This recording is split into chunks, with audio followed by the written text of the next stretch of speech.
네, 첫 소식입니다. 낸시 펠로시 미국 하원 의장이 어젯밤에 우리나라에 도착했습니다. 오늘 김진표 국회의장을 만난 뒤에 판문점에도 갈 계획입니다. 펠로시 의장이 대만을 방문하면서 미국과 중국이 갈등이 최고조에 달했는데요. 우리 정부로서는 부담이 클 수밖에 없습니다. 첫 소식 이재승 기자입니다. 낸시 펠로시 미국 하원 의장을 태운 전용기가 어젯밤 9시 26분 오산 미 공군기지에 도착했습니다. 대만 방문을 마친 뒤 1박 2일 일정으로 한국을 찾은 겁니다. 펠로시 의장은 오늘 오전 국회에서 김진표 국회의장을 만나 인도태평양 지역의 안보와 경제협력, 기후위기 등에 대해 의견을 나눕니다. 양자 회담 뒤에는 공동 언론 발표도 예정돼 있습니다. 펠로시 의장은 이후 판문점 공동경비구역을 방문하는데 어떤 대북 메시지를 낼지에도 관심이 쏠립니다. 펠로시 의장이 대만 방문에 이어 우리나라를 찾으면서 안보와 경제 이슈에 대한 우리 정부의 셈법이 한층 복잡해졌습니다. 양안 관계를 둘러싼 미중 힘겨루기의 여파를 우리 정부가 맡게 되면서 북핵 대응, 사드 배치 문제는 물론 치포 동맹으로 불리는 미국 주도의 반도체 공급망까지 여러 대외 이슈가 얽혀 있습니다. 대통령실 관계자는 펠로시 하원 의장의 동아시아 순방 일정이 예정대로 순조롭게 마무리되길 바란다며 한미양국 국회의장 협의를 통해 많은 성과가 있기를 바란다고 밝혔습니다. 그러면서 휴가 중인 윤석열 대통령이 펠로시 하원 의장과 만나는 일정은 없다고 밝혔습니다. 펠로시 의장 등 미 하원 대표단은 한국에서 일정을 마친 뒤엔 오늘 저녁 일본으로 출국합니다.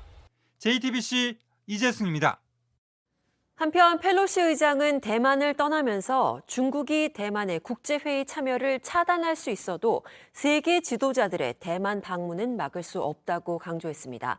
미국의 정치권과 언론은 펠로시를 지지하는 목소리와 이번 대만 방문이 현명하지 않은 선택이었다는 비판으로 나뉘고 있습니다. 로스앤젤레스에서 홍희정 특파원입니다.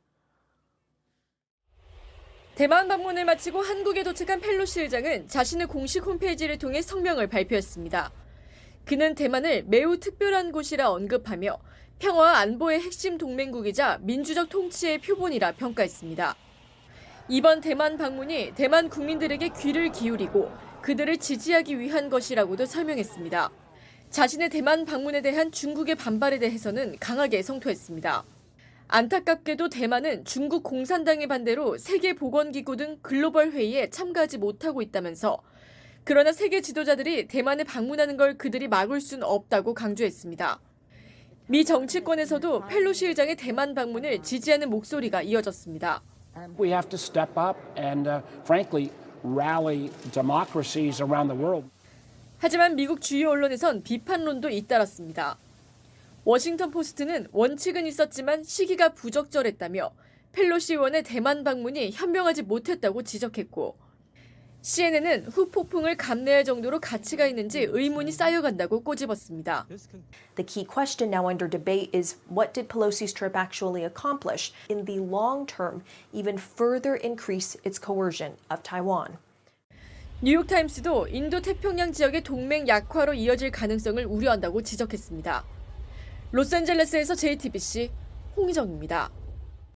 네, 낸시 펠로시 하원 의장은 대만을 떠났지만 대만 해협에는 여전히 군사적인 긴장감이 흐르고 있습니다.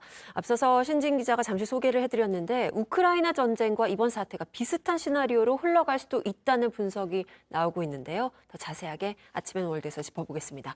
자, 신진 기자, 중국의 전투기가 대만 해협에서 대만과 중국의 경계선을 넘었다고요? 네, 대만 국방부가 어제 그렇게 밝힌 건데요. 그 내용을 좀 더 자세히 보시면요.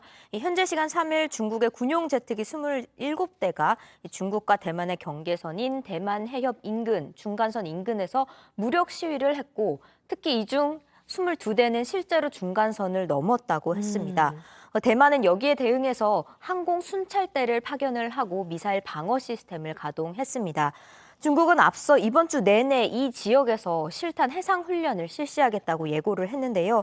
대만 국방부는 여기에 대해서 중국의 훈련은 대만의 영공과 해상을 봉쇄하는 것과 같다고 반발했습니다.